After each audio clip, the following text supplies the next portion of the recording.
दोस्तों, अगर आपको कहानियां सुनने का शौक है तो आप बिल्कुल ही सही चैनल पर आए हैं।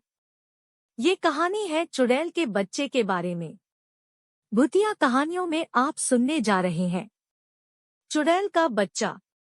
यहाँ से शुरू होती है हमारी कहानी।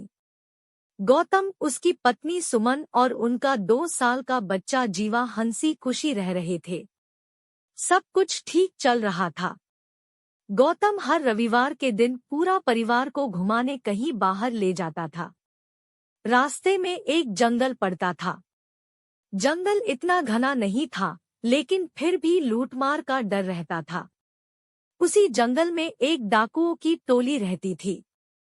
डाकुओं के सरदार का मकसद यह रहता था कि किसी की जान नहीं लेना, लेकिन उनके पास जो कुछ भी है उसमें से एक तिनका भी नहीं छोड़ना। सरदार केवल धन दौलत का लालची था। सरदार पिछले कुछ सप्ताहों से देख रहे हैं कि एक गाड़ी लेकर पूरा परिवार हर रविवार को इस जंगल से गुजरता है।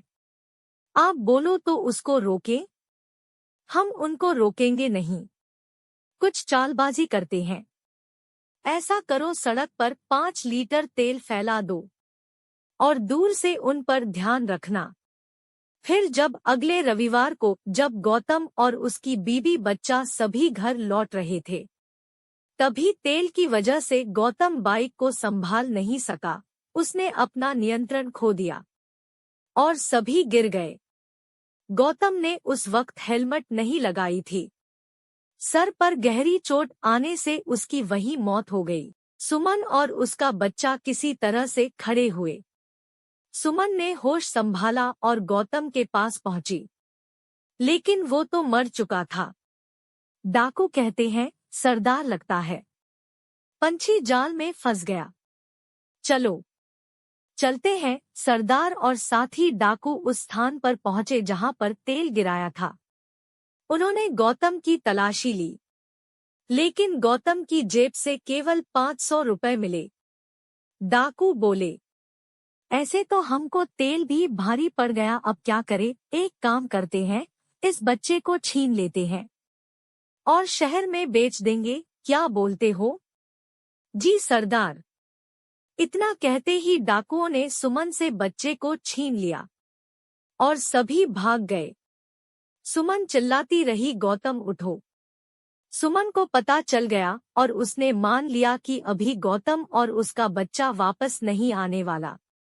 सुमन ने वही घाटी से कूदकर जान दे दी। 4 साल बाद एक हंसते खेलते एक जोड़ा, विनय और उसकी 8 महीनों की गर्भवती पत्नी पल्लवी, दोनों कार से जा रहे थे। अचानक पल्लवी को पेन शुरू हो गया और वो दर्द से करा रही थी। तभी विनय ने कार की स्पीड बढ़ा दी और जंगल के रास्ते निकल पड़ा।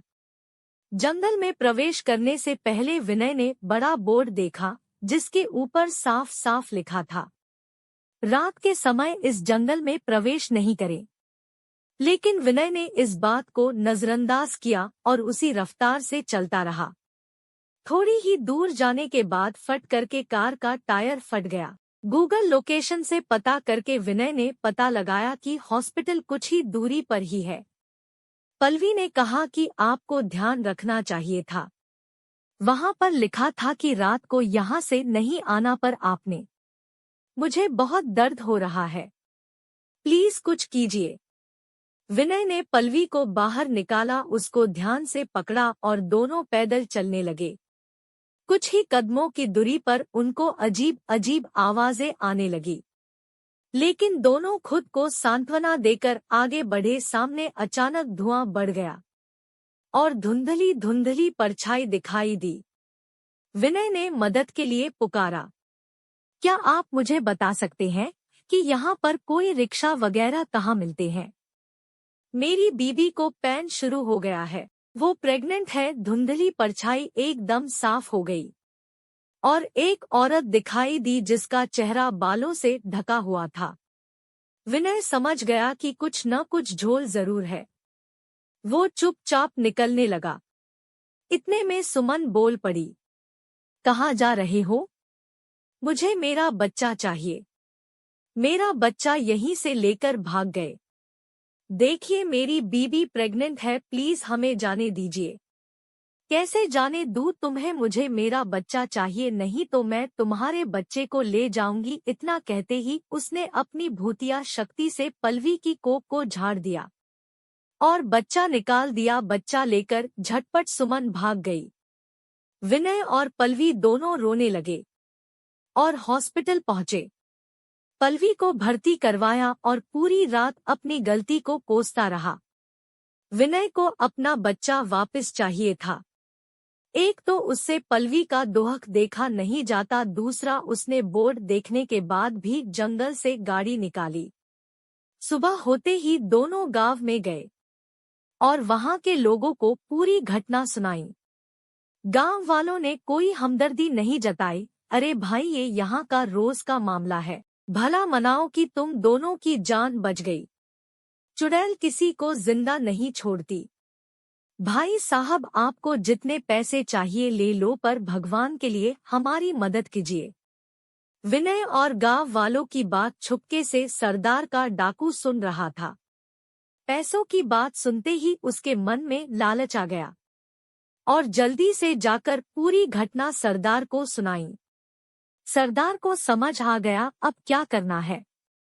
सरदार ने डाकुओं को इकट्ठा किया और बोला, तुम दोनों जाओ उस शहरी बाबू के घर, उसको बोलो कि बच्चा दिला देंगे, और तुम तीनों जाओ उस बच्चे को ढूंढ कर लाओ जिसको हमने बेचा था। विनय ने उस डाकू को बच्चे के बदले पूरी संपत्ति देने को कहा। डाकू खुश हो गया। डाकू ने सुमन के बच्चे को पल्लवी के हाथ में पकड़ा दिया और उनके साथ साथ चलने लगा। सभी उसी जगह पर पहुंच गए जहां से सुमन ने पल्लवी से बच्चा छीना था। सरदार ने उस 7 साल के बच्चे को संभालकर पेड़ के पीछे छुप गया।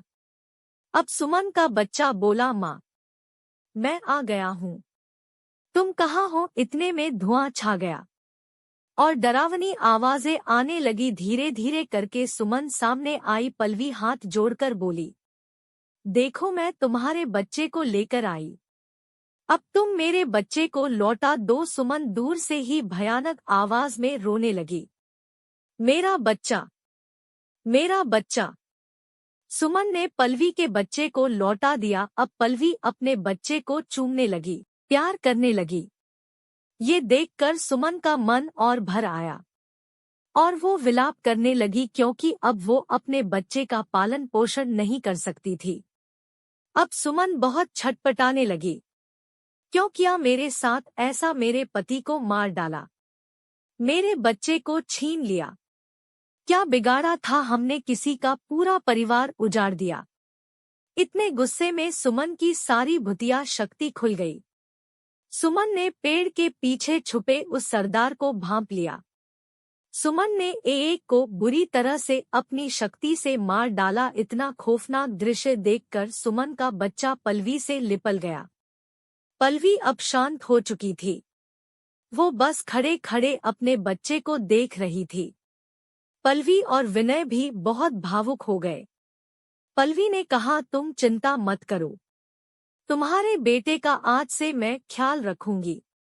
तुम अब किसी को नुकसान मत पहुंचाना, और अगर तुम्हारा उद्देश्य पूरा हो गया हो तो तुम इस संसार से हमेशा के लिए मुक्त हो जाओ। इतना कहने के बाद सुमन धीरे धीरे ओझल हो जाती है। दोस्तों, आपको हमारी कहानी कैसी लगी कमेंट करके बताएं। अगर आपको हमारी कहानियाँ अच्छी लगती हों तो हमारे चैनल को सब्सक्राइब करें और अपने दोस्तों में शेयर करें।